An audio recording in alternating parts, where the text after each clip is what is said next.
Hello everybody, welcome back to my channel, and if you're new here, hello, welcome. My name is Charlotte. Today's video is going to be the start of a new reading vlog, the third vlog in my This Versus That series. I'm very excited to be doing this one. I'm going to be reading two books I received at the end of last year from two of my friends. It's not going to be like I'm going to judge them based on how I like the books. It's just going to be finally getting around to reading these books that I've got they sent me, because I feel like I should get around to them at some point. So I think I'll just dive straight into the books that I'm going to be reading. The first book that I've decided to pick up is Descendant of the Crane by Joan He. I don't know too much about this book, but I do know that it is a fantasy book based off like Chinese mythology. I've been really intrigued to read more, or kind of any fantasy books that are based off Asian mythology or mythology that I feel like I don't know very well. It says it follows a princess and it might be to do with royalty and stuff like that, but I don't know too much and I kind of don't want to know too much. I might read the synopsis properly when I, kind of jump in. But this was sent to me by Brophy. I know that she's been on a hiatus on just social media in general for a bit, so if she still has any of her social media accounts active, I will link them in the description below. Obviously, this is for these two people who sent me these books. I love you. Thank you very much. And in her note she says, Charlotte, hope your holidays go well, which shows that I got these around Christmas. This was definitely an underrated favourite of mine this year. She meant 2019.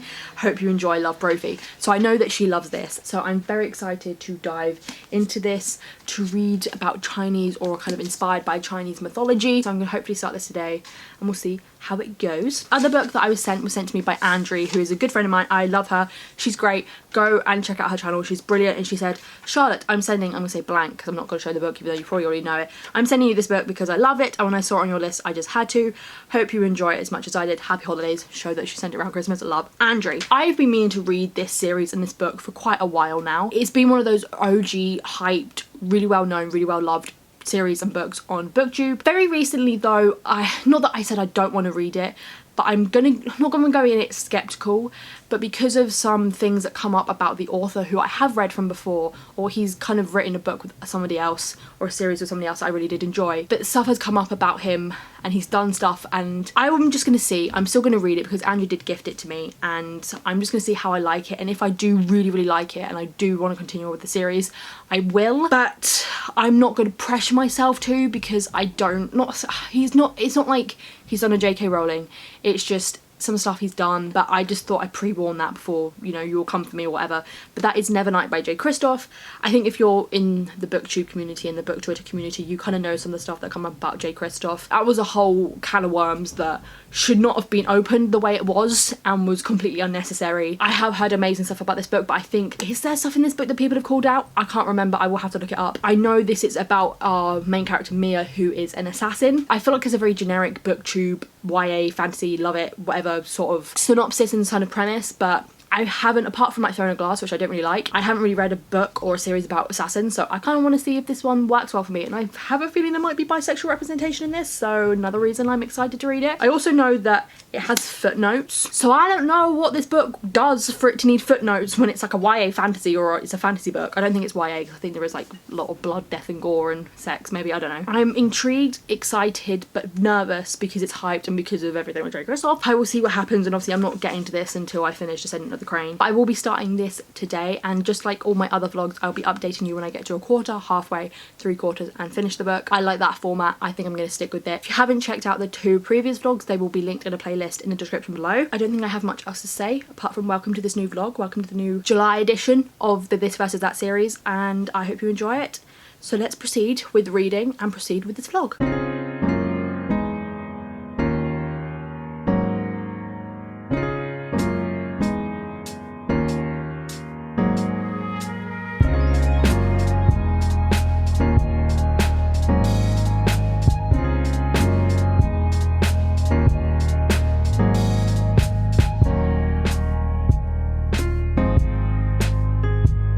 I am currently a quarter of the way through Descendant of the Crane. I obviously don't have the cover on because I don't read hardbacks with the cover on. I think most people don't. I just want to preface this saying I am in a little bit of a reading slump right now. I'm in a bit of a reading and kind of life slump at the moment, so my reading isn't what I want it to be. It's Tuesday now and I started this vlog on Saturday. It's taken me a few days to get to 100 pages and that's quarter of the way through. I am in a bit of a reading / life slump just because of stuff, really. My mind isn't as it should be. So I am slowly getting through this, so this vlog might span longer than it would have if I was you know, everything was normal or life was going better. For now, I'm just going through it at my own pace and not trying to put too much pressure on myself to read it quickly or read it at a pace that I normally would do. For the update and, you know, my thoughts on it so far, I think my mind right now and my mental state right now unfortunately is meaning that I'm not concentrating and engaging with the story as much as I could be. I do find that a lot of fantasy books I have to put so much brain power into connecting and engaging and understanding the whole story, just because I'm very restless and my mind drifts a lot and I just can't sometimes focus on things when I need to, because my mind just goes to loads of other thoughts and I have to like backtrack. The first 50 pages started off really good, but I think as time has gone on, in the second or the next kind of 50 pages, I have liked it less. I think because my mind's not concentrating on it as much, and also maybe it is the story. I have seen mixed reviews about this book and some people really didn't like it and DNF'd it and some people really did like it, so I don't know where I'm gonna fall. So maybe that is kind of reassuring me that maybe if I don't like it, it isn't me, it might be the book, and also if I like it, that, you know, there are people that do like it as well. Obviously I haven't spoken about what this book was about because when I went into it I didn't really know, but now I do. This book follows our main character Hesina. I think it's Hesina or Hesina, I don't really know how to pronounce it, but I'm gonna go Hesina. She is a princess in this kingdom, and that's another thing. I feel like I'm a bit disconnected from the kingdom and the world, because those sort of things take me a while to really get into when it's kind of, this is not high fantasy, I don't know, because I take it this is a fictional world, a fictional kingdom. I'm a bit confused as in who she is, in the sense of she's a princess of what? A princess of what land? I think she's a princess of Yan. You've got Yan there, which I think is where she's the princess of, but then I don't know if that area, small area there is Yan, or if this whole area here is, because I know that these two things up here are two different lands. I'm just a bit confused at that, but I know she's princess of this kingdom and her father's recently died and it's been put down to just, you know, natural causes, but she believes that he was murdered, so she's fighting and trying to grab evidence to support her case that she's going to put towards this bureau, which is basically kind of like a council, to say, look, I think you should investigate, or we should look further into my father's death because I think it was a murder. Which obviously when I read it was about that, I was like, let's go. Kind of a murder mystery, getting justice for her father and kind of her proving herself. I was very intrigued by that, but I think as the story has gone on, I find it harder to understand what's going on and to connect with the characters. I feel like we've thrown so many characters and then suddenly we're meant to know them. This is one character who's helping her, who she had to find, who's helping her with this investigation, and I feel like we're suddenly meant to be liking him straight away, and I'm like, I've just met you, give me a chance.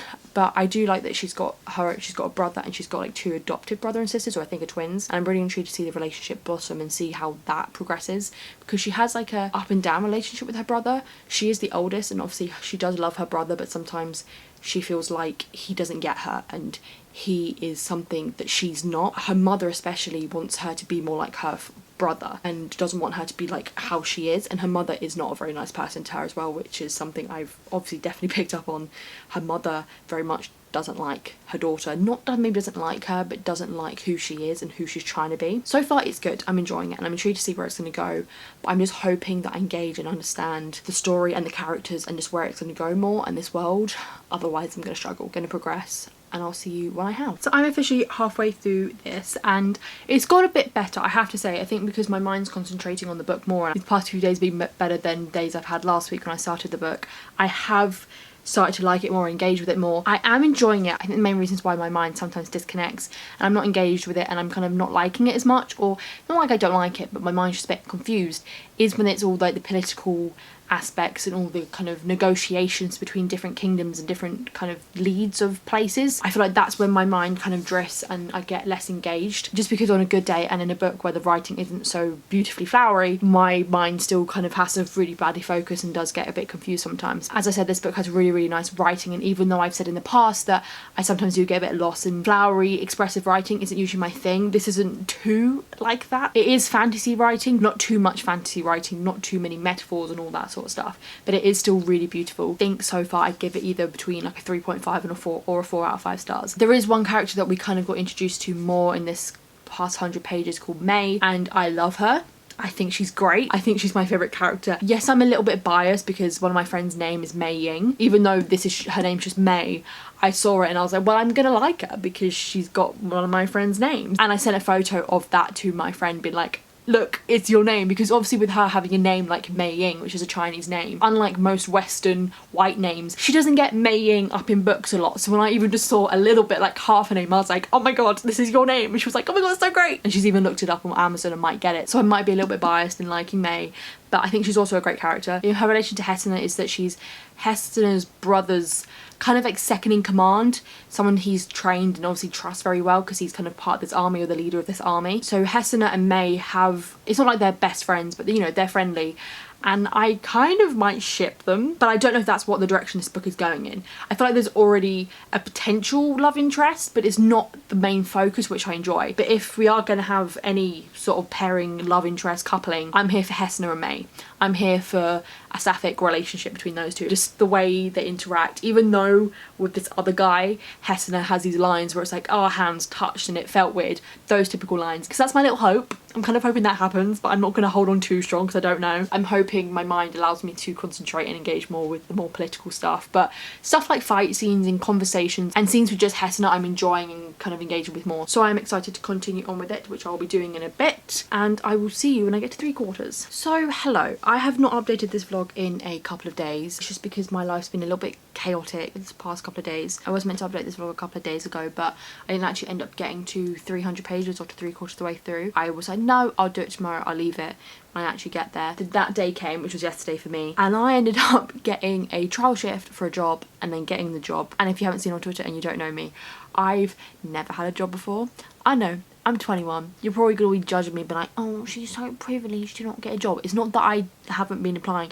I've been applying for a job for nearly 5 years, since I was 16, since the summer I was 16, and I've just never got anything. Maybe I was just never very good at applying for jobs. No one wanted to take me on for 5 years, which was a massive confidence knock, but eventually I have been able to get a job, and it's honestly both the most just best thing ever because finally, but also so stressful because my anxiety is kicking about every single thing. I've been trying to deal with that, and also today I've just been busy. You know, it's like 5 o'clock and I've just been busy all day. My life is going to change quite a bit because I'm going to have to structure around everything I usually do in a week and in a day. It's easy for me to get a lot of it done when I'm doing pretty much nothing. It's going to be hard for me to kind of structure that around now having a job and every week not really knowing when I'm going to work and all that sort of stuff. I have now got 300 pages of the way through this. I think because obviously I haven't read it in a couple of days, I can't really remember my thoughts or what really was. I can kind of remember what's happening, but not that much, but I've kind of forgotten my thoughts on it for the past like 100 pages. So I think this is going to be a really quick update, just to kind of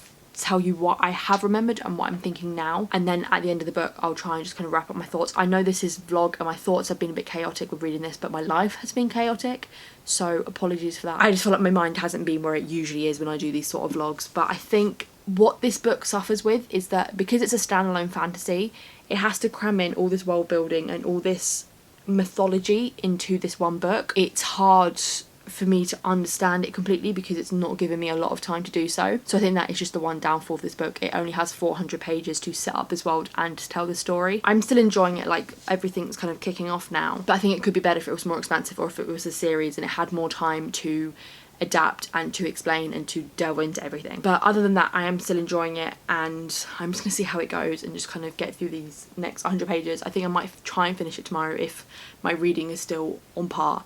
This month has been a mess for reading. Like, this is my second book that I'm on this month and it is the 18th. I've already finished one other book, which usually I would have maybe at least 2 books, or like I have 2 and then be on my 3rd. My mental health has been a mess and my life has been a mess, but now I'm trying to think, even though I am, as I said, I am stressed and a bit anxious about this job, I think now I have to see it as my life is now on track. My life, I've got something in my life now, because before I was very much down and stressed and anxious and not very happy about the fact that I didn't know what my life was what I was doing in my life, because I'd finished university and that came to a standstill really quickly, or to a finish really quickly, and then I didn't know what I was doing. Obviously I know that I want to go into the career and go into film or TV, but that's not a boom click in we go sort of thing. I have to work hard and work towards that. That is a slow process to get into that industry. But now that I at least have something, I at least have a job and I have something that's going to give me money and gives me work, like I'm working, I now feel like my life has something going for it and it's got purpose and it's on a track. I'm trying not to let my anxiety get the best of me, because ever since I kind of came home last night from doing the trial shift, that is the only thing that my mind's been thinking about. I had anxiety dreams last night. We'll go and read some more of my book and then I will catch you all when I'm finished it. Life is changing very fast, you know, life moves very fast. What's that Ferris Bueller quote? Is life moves pretty fast. If you don't stop once in a while, you're gonna miss it. Something like that. I'll see you later. So I have officially finished Descendant of the Crane, and I think I'm gonna give it a 3.5 or a 3 on Goodreads. When I'm looking at this book overall, I do think it suffers from it not having the space to explain and to adapt and to delve into this world and this plot that much, because obviously it's a standalone. I think I found it sometimes quite confusing and I was like, I don't know what's going on here, and there wasn't that much room for delving into each character and developing those characters. So when characters did stuff that were meant to be shocking, I kind of just didn't feel like it was, and it just didn't feel like I had the shock factor and the emotional factor behind it that it should have or was intending to, because obviously I didn't know these characters as much as I wanted to or could have. I think overall it wasn't a disappointment of a book. I still liked it in parts, even if I was finding it a bit confusing. I just think it could have been better, and maybe a way that it could have been better was if it wasn't just a standalone. But overall it was a good book and I did like it. I did just feel like the ending was a little bit rushed and stuff was being thrown in just for the sake of it, and that shock factors were thrown in just for the sake of it. And with the epilogue, I just found it a little bit, once again, thrown in there, a bit confusing. Not ruined the ending, but just kind of made me go, oh, was that worth it, sort of thing. So I don't think I have much else to say on this. I apologise that this section or this kind of part of the reading vlog is a little bit messy. My life is messy, as I've said a lot during this vlog, and it's still gonna be a bit messy. I think I'm still trying to get used to stuff going on in my life right now. I'm gonna try and just breathe. I'm a little bit anxious at the moment, and I think it's just my mind being cruel to me. I might just either go and put some music on, put my Sound Winchester playlist on, or watch Supernatural, and that will help me, that will calm me down. But I will be reading a bit of Nevernight today just to get it started off, and I'm a bit nervous but also excited but also intimidated,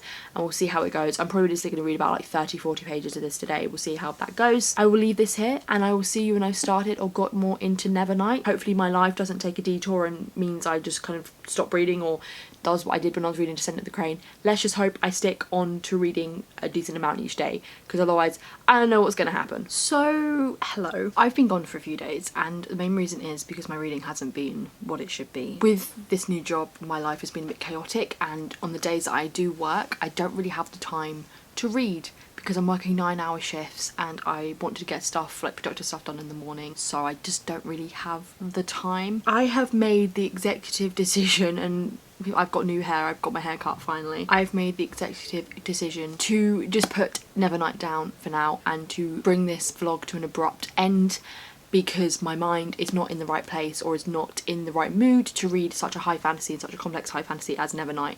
If you don't know, this book does have footnotes and it does go into quite a lot of depth with a lot of stuff, and I feel like if I want to get the real experience, I need to be in that right mindset. So that's why I've made the decision to put this down for a bit and then this vlog, and I'm very sorry about that. I was thinking of just scrapping the whole vlog, but I thought I'd still take my hard work or put my work of like editing this vlog and still put it up. So I apologise to Andrea specifically, because obviously she gifted me this book and I haven't finished it or haven't read it, or I started it and had to put it down. I have told her before I've even filmed this, so she knows. I will just be ending this now, so I very much apologise that you're getting hyped and excited for this vlog and my thoughts on Nevernight, and then you're just not going to get them, and I'm sorry that this vlog is a mess. Like, this vlog is a hot mess. I do just want to say that when I was reading it and I was getting into it, I did enjoy it, but I think it was just so much information, so much world building, so much getting used to this new world and these characters that I just was like, what's going on? So I think that's why I thought it was a good idea to put it down. But I think if I did read it again in the right frame of mind, when I can dedicate a lot of brain power into really delving into this world, I think I will enjoy it. I'm sorry that this vlog failed. Next month's This versus That will be a lot more exciting, and like the books I've planned for it, I'm very excited for, because one of them is a reread and the other is a new release. So I'm very excited for that one. So hopefully, because the first one is a reread, my mind will be in the right place to read, because at the moment I'm just in a bit of a reading slump, just because my life is taking a bit of a twist, taking a bit of a turn, but I'm going to try and get back onto it. I will leave this here, and I'm very sorry that this vlog has come to an abrupt end, but life. Thank you all for watching. I hope you enjoyed this mess. If you did enjoy this mess and you want to stick around, subscribe. I recommend it, and like the video, and I don't know what you should comment because this vlog is a mess, as I said, but I hope you did still enjoy this vlog, and I will see you all in my next video.